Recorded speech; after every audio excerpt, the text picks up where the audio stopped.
अमूमन स्टूडेंट बहुत कंफ्यूज होता है, कैसे स्टार्ट करेंगे, क्या करेंगे, क्लाइंट कहाँ से आएगा, काम कैसे मिलेगा, बहुत सारे फील्ड्स एंड डाउट्स होते हैं। मैंने बिल्कुल ज़ीरो से स्टार्ट किया था। मुझे कुछ भी नहीं पता था फ्रीलांसिंग के बारे में, ई कॉमर्स के बारे में। मैंने सब कुछ यहाँ आके सीखा। जब तक आप टेक्निकल पॉइंट्स नहीं प्रिपेयर करके रखेंगे, नंबर्स के ऊपर नहीं जाएंगे, तो क्लाइंट को समझ नहीं आएगी। बिल्कुल, जैसे हमारे लिए ज़रूरी होता है कि हम भी किसी पे ट्रस्ट कर रहे होते हैं, तो हमें भी मुश्किल होती है कि पता नहीं बंदा ठीक है नहीं है। इसी तरह उनको भी होता है। उन लोगों के लिए क्या मैसेज देना चाहिए जो बहुत जल्दी गिव अप करते हैं, छोड़ देते हैं, या फिर वो अपनी वजह से फेल होते हैं? तो आप कर सकती हैं, अगर आप पढ़ी लिखी हैं, आपको किसी भी चीज़ में इंटरेस्ट है, आप आए इनेबलर्स में और उसको ज्वाइन करें। अस्सलाम वालेकुम जी, this is Babar, Enablers lead trainer. I hope आप सब लोग खैरियत से होंगे। और आज मेरे साथ एक स्टूडेंट है जो रिसेंटली हमारा एक बूट कैंप फ्रीलांसिंग का ख़त्म हुआ है, उसकी स्टूडेंट हैं। और कुछ दिन पहले मेरे पास आई थी, मिठाई लेके बड़ा खुश थी कि फर्स्ट क्लाइंट की पहली बल्कि सेकंड क्लाइंट की इनको आई थी एक पेमेंट, और उसकी खुशी मैंने इनसे पूछा जी किस चीज़ की मिठाई है, तो वो माशाल्लाह क्लाइंट एक इनका फाइनल हुआ उसकी मिठाई थी। तो इन्हीं से पूछते हैं कि कैसे इन्होंने काम किया, क्या इनके जहन में फियर्स थे, डाउट्स थे, क्या हर्डल्स इनको आई, कितनी देर इन्होंने काम अपने वर्किंग आवर्स को रखा, क्या पैटर्न था, ताकि आप लोगों को भी एक पॉजिटिव मैसेज कन्वे हो या इनसे कुछ सीखने को मिले। तो आए जी, मैं आपसे हिरा से मिलवाता हूँ जो कि एक बैच 9 है हमारा फ्रीलांसिंग का, उसकी स्टूडेंट है। हिरा कैसे हैं आप? ठीक हैं, खैरियत से हैं? पहले तो मेरी तरफ से बहुत ज़्यादा आपको मुबारक हो, ठीक है, माशाल्लाह। आपको सेकंड क्लाइंट आपने पिक किया और मिठाई लेके, मुझे बड़ी खुशी होती है जब स्टूडेंट्स आते हैं, और छोटी छोटी खुशियाँ सेलिब्रेट करनी चाहिए, और आपको माशाल्लाह हाफ पेमेंट मिल गई। अच्छा हिरा, मेरा पहला क्वेश्चन, एनेबलर्स ज्वाइन करने से पहले कोई, मुझे याद है पहली क्लास में अमूमन स्टूडेंट बहुत कन्फ्यूज होता है, कैसे स्टार्ट करेंगे, क्या करेंगे, क्लाइंट कहाँ से आएगा, काम कैसे मिलेगा, बहुत सारे फील्ड्स एंड डाउट्स होते हैं। आपको एनेबलर्स का किसने बताया, हमारे तक आप कैसे पहुंची, और आपके जहन में क्या फियर थे, क्या एक था जहन में फर्स्ट क्लास में? मुझे सर इनेबलर्स का सबसे पहले सोशल मीडिया से पता चला। ठीक है। जब मैंने इनकी वीडियोस देखी, मैंने लोगों के फीडबैक्स देखे, लोगों की सक्सेस स्टोरीज देखी बेसिकली, तो मैं उनसे बहुत ज़्यादा इंस्पायर हुई। तो मैंने सोचा कि मैं भी इनेबलर्स के साथ जुड़ूँ, कोई अच्छी स्किल सीखूँ और अपना फ्यूचर बेहतर बना सकूँ स्किल को सीख के। सक्सेस स्टोरीज़ भी बहुत, मैं हमेशा कोशिश करता हूँ ऐसी स्टोरी लेके आऊँ रियल, जिसमें कि सक्सेस से ज़्यादा उसमें रियल हर्डल्स का पता चले, ठीक है, बजाय ये बताना कि इतने पैसे कमा लिए ऐसे हो गए, नहीं। बात ये उन पैसों तक पहुँचना या उस ड्यूरेशन में क्या हर्डल्स कैसे आई।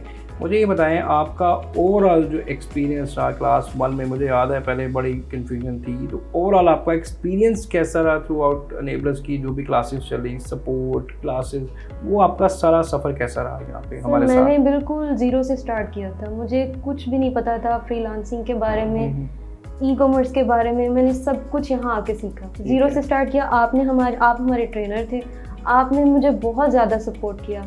जैसे जैसे आपने बोला, मुझे इनकरेज किया, मेरे में हिम्मत आती गई, फिर मुझे लगा कि मैं कुछ कर सकती हूँ। मैंने बहुत मेहनत की। मैंने ये अगर आप देखें, ये इनकरेजमेंट हम हर स्टूडेंट के लिए करते हैं, हर स्टूडेंट को कहते हैं, चाहे वो आप है, कोई और है, चाहे 100 स्टूडेंट है, वो सारी कोशिश हमारी सबके लिए जैसी होती है। लेकिन अनफॉर्चुनेटली होता क्या है कि कुछ लोग सीरियस नहीं लेते, कुछ सीरियस लेते हैं, तो वो उस जगह, उस ऑब्जेक्टिव तक गोल तक चले जाते हैं, ठीक है।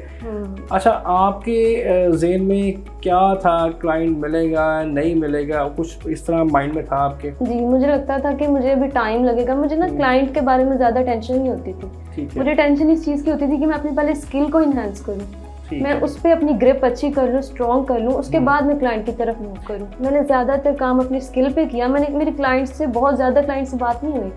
मेरी कोई 3-4 क्लाइंट से बात हुई, उनमें से 1-2 मेरे पास वापस आ गए।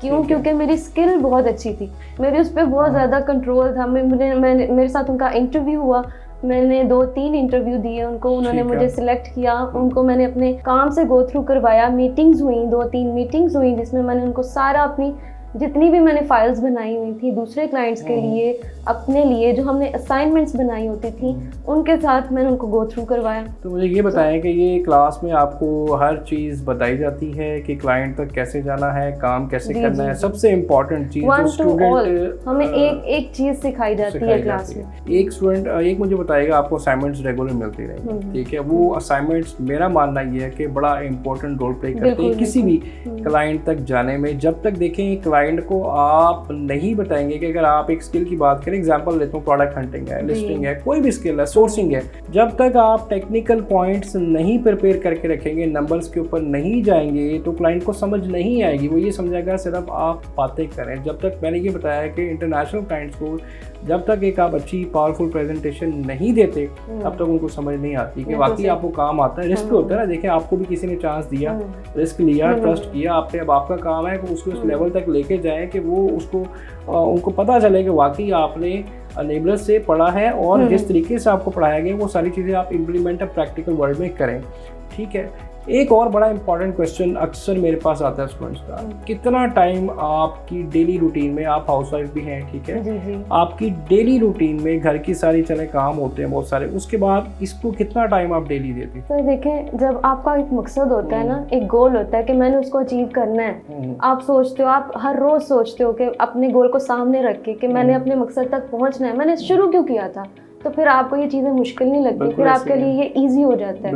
मैंने तो एक छोटे से बच्चे के साथ, मेरा एक 3 साल का बेटा है, आप भी मिले हैं उसके साथ, तो मैंने उसके साथ मैं कई दफ़ा उसको लेके भी आती रही हूँ और कई दफ़ा उसको अपनी बहन के पास छोड़ के आती रही हूँ। मेरे घर वालों ने मेरा बहुत साथ दिया, मेरे शोहर ने मेरा बहुत साथ दिया, मुझे लेके आते रहे, जाते रहे और मैंने बहुत मेहनत की। मेरे कई दफ़ा मेरे आंसू निकल होते थे रास्ते में, लेकिन मैं आंसू साफ करके आती थी। अल्लाह ताला ने आपको मेहनत का रिवॉर्ड दिया। मैंने रातों को जाग के पढ़ाई की, मैंने असाइनमेंट्स बनाई। मैं जहाँ पे स्टक हो जाती थी, मुझे नींद नहीं आती थी जब तक मैं अपनी वो प्रॉब्लम सोल्व नहीं कर लेती थी। असाइनमेंट्स का ये इम्पैक्ट हुआ ना कि जब हम असाइनमेंट्स बना रहे होते थे तो उसमें कहीं ना कहीं हम अटक जाते थे या कहीं पे गलती हो जाती थी, तो उस गलती को सही करने के लिए रातें जागना पड़ता था। बिल्कुल, काम ऐसे होता है, शुरू में होता है ऐसे। जब मुझे शुरू में इस तरह ही मेरी रातें सारी लगती रही हैं। मैं रात जब लेट को काम शुरू करती थी ना, मैं लेट शुरू करती थी काम, जब सब सो जाते थे, मुझे वो टाइम इजी लगता था। तो मुझे रात बैठे बैठे पता ही नहीं चलता था कि कब दिन चढ़ जाता, इतना होता था। लेकिन देखिए वो सारा हार्ड वर्क आपका पे ऑफ हो गया कि माशाल्लाह सेकंड क्लाइंट आपको जो है मिला है। दूसरी ये चीज़ बताएंगे आपको, मतलब फिर आपको लिंक्डइन का बताया गया, आपको अपवर्क का बताया। मेरे ख्याल में ये 2 बड़े पावरफुल प्लेटफॉर्म है आप पर, अगर आप इसको सही यूटिलाइज करें। एक चीज़ आपको बताई जाती है, प्रोफाइल कैसे बनाएंगे, ऑप्टिमाइज कैसे करेंगे। आपने क्लाइंट कहाँ से गेट किया?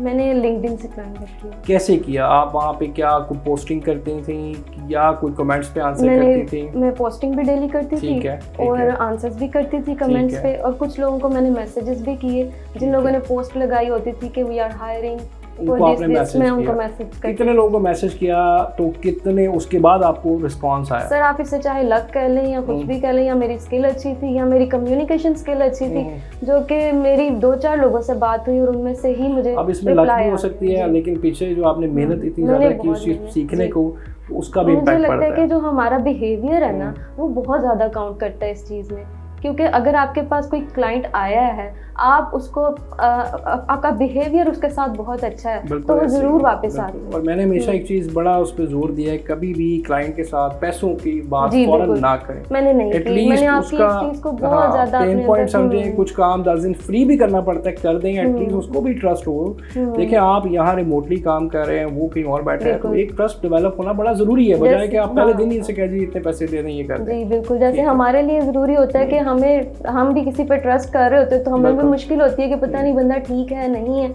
इसी तरह उनको भी होता है, क्लाइंट्स को भी होता है कि हमारा काम कर पाएगा नहीं कर पाएगा। आप सबसे पहले देखें कि क्लाइंट क्या चाह रहा है, उसकी क्या नीड है, आप उसको फुलफिल कर सकते हैं या नहीं कर सकते। अगर आप नहीं कर सकते तो आप कोई और क्लाइंट ढूंढ लें। देखिए लोग बहुत सारे हैं ना, आप मैंने एक छोटी सी एग्जांपल दी, जॉब के लिए लाती थी, पहली जगह से आपको ऑफर आ जाए, हो सकता है 2, 4, 5, 6, 10 जगह जाना पड़े, उसमें से एक ऑफर आती है। तो इसी तरह ये जो है फ्रीलांसिंग भी इसी तरह से है, लेकिन लोग बड़ी जल्दी हिम्मत हार देते हैं, बहुत जल्दी गिव अप कर देते हैं। तो मुझे एक और चीज़ आपसे पूछनी थी, जो लोग आपकी अब जैसे माशाल्लाह मुझे पता है, मैं जिक्र तो नहीं कर रहा कितनी सैलरी लगी है, लेकिन मेरे हिसाब से अगर आप एक जॉब अगर आप सोचें तो उतने की सैलरी, आना जाना, ट्रैवल, घर से जाना, उससे ये बहुत अच्छी सैलरी है। अपने घर में अपने प्रीमिसेस में बैठ के अपने टाइम जोन के मुताबिक आपने काम करना। This is just one client, आप इसी तरह दूसरा क्लाइंट भी मैनेज कर सकते हैं। तो आप देखें कि जो एक चीज़ हमने बताई है कि जी इतनी देर में इतने लोगों को काम मिलता है, वो मिलता है, और अब भी बहुत काम है, बहुत स्पेस है। लेकिन बात यह है कि आप किस तरह से उस चीज़ को देखते हैं, कैसे लेके चलते हैं, ये बहुत इंपॉर्टेंट है। और आपके गोल्स ऑब्जेक्टिव क्लियर होने चाहिए डे फर्स्ट से। उन लोगों के लिए क्या मैसेज देना चाहेंगे जो बहुत जल्दी गिव अप करते हैं, छोड़ देते हैं, या फिर वो अपनी वजह से फेल होते हैं? आप गिव अप ना करें। जो भी लोग मुझे देख रहे हैं, मैं उनको ये कहना चाहूँगी कि कभी भी गिव अप ना करें। आप कोशिश करते रहें, एक ना एक दिन आप कामयाब ज़रूर होंगे। जो दिमाग मेरे पास है वही आपके पास है, आप भी वैसे ही चलें। लेकिन बस इतनी कोशिश करें कि मेहनत करें। मेहनत के बाद ही सिला मिलता है। एक्सक्यूजेस ना दें, देखिए एक्सक्यूजेस ना देंगे। मुझे नहीं लगता मैंने आपको आज तक कोई भी एक्सक्यूज दिया हो। मैंने एक भी क्लास मिस नहीं की, बिल्कुल ऐसी है। मेरी रेगुलर क्लासेस ही सारी जी, असाइनमेंट सारी थी। मैं उसके अलावा भी असाइनमेंट्स बनाती थी जो आप मुझे देते थे, मैं उसके अलावा भी असाइनमेंट्स बनाती थी। एक मेरे लिए ये बड़ी अच्छी चीज़ हुई कि हमें ना एक गैप मिल गया 1-1.5 माह का, जब इनेबल्स की शिफ्टिंग हो रही थी ना, तो मैंने उसमें इंटर्नशिप कर ली। ठीक हो गया। वो मेरे लिए एक बड़ा अच्छा रहा वो चीज़। तो उसमें मुझे सर दानियाल ने भी सिखाया, मैम रुखसार ने भी सिखाया। उनसे मैंने बहुत ज़्यादा काम सीखा। उन्होंने बहुत मेहनत की। देखिए चीज़ें ना ऐसी होती हैं, आपको अपॉर्चुनिटीज मिलती हैं और आपके काम की वजह से अपॉर्चुनिटी मिलती है। देखिए लेकिन हम ये एक्सपेक्ट करते हैं, अक्सर न्यूबीज़ हैं कि काम भी ना करें और अपॉर्चुनिटी मिल जाए, वो पॉसिबल नहीं है। इसके लिए आपको बड़े ध्यान से गोल ओरिएंटेड होकर चलना पड़ता है। अच्छा हिरा, आपने स्पेसिफिकली फीमेल्स के लिए कोई मैसेज देना हो तो मैं चाहूँगा कि एक, आपने वैसे ओवरऑल तो मैसेज दिया, लेकिन मैं चाहूँगा फीमेल्स के लिए क्या मैसेज आपकी तरफ से हो सकता है? जी सर, ज़रूर। मुझे जो भी फीमेल्स देख रही हैं, अगर वो मैरिड हैं, उनके बच्चे हैं, तो मैंने भी एक बच्चे के साथ ही सारा कुछ किया। मुश्किल था लेकिन आप लोग कर सकते हैं। जो दिमाग मेरे पास है वही आपके पास है। आप कोशिश करें, आप सब कुछ कर सकते हैं। घर बैठ के खुद को ज़ाया ना करें। अगर आप इस तरह से इसको पॉजिटिवली सोचें कि हम अपने हस्बैंड का हाथ बटाएं या हम अपना फ्यूचर अच्छा करें, हम अपने बच्चों के लिए कुछ करें, तो आप कर सकती हैं। अगर आप पढ़ी लिखी हैं, आपको किसी भी चीज़ में इंटरेस्ट है, आप आए इनेबलर्स में और उसको ज्वाइन करें। जो गर्ल्स अनमैरिड हैं उनको भी चाहिए कि अपने पेरेंट्स का हाथ बटाएं, घर की किसी ना किसी जिम्मेदारी में हिस्सा लें। चलो हिरा, बहुत शुक्रिया आपके टाइम का। आपने अपनी ये चीज़ें जर्नी आपने शेयर की, और मेरा भी आप सबको लास्ट में एक मैसेज, जो स्टिल स्ट्रगल कर रहे हैं फ्रीलांसिंग में, सारा कुछ है, हमेशा 2 पॉइंट्स याद रखें। कभी भी फ्रीलांसिंग को आप प्राइमरी इनकम स्ट्रीम नहीं बना सकते हैं। इसको as a side income stream start करें, देन इसको प्राइमरी पे लेकर जाएं, ठीक है। कभी भी जो चीज़ लगी लगाई है, जो काम करें, उसको इस पर ना छोड़ें। चाहे वो स्टडी है, चाहे आपकी जॉब है, उसके साथ पैरेलल इसको बैकअप इनकम स्ट्रीम लेके चलें। कोशिश करते रहें। हमारे सेशंस होते हैं, ये पॉडकास्ट आप लोगों के लिए होते हैं ताकि आपको एक मैसेज जाए, लोगों की स्ट्रगल जाए, ठीक है। मैंने हमेशा बात की है स्ट्रगल के ऊपर, रियल बजाय के सक्सेस पे, ठीक है। तो स्ट्रगल भी जो है, सक्सेस तभी आती है जब आप मेहनत करेंगे, चीज़ों को टाइम देंगे। तो इंशाल्लाह जी एक न्यू पॉडकास्ट के साथ जल्द आपके सामने आएंगे। तब तक के लिए अपना बहुत सारा ख्याल रखें। Thank you so much. Thank you. Thank you.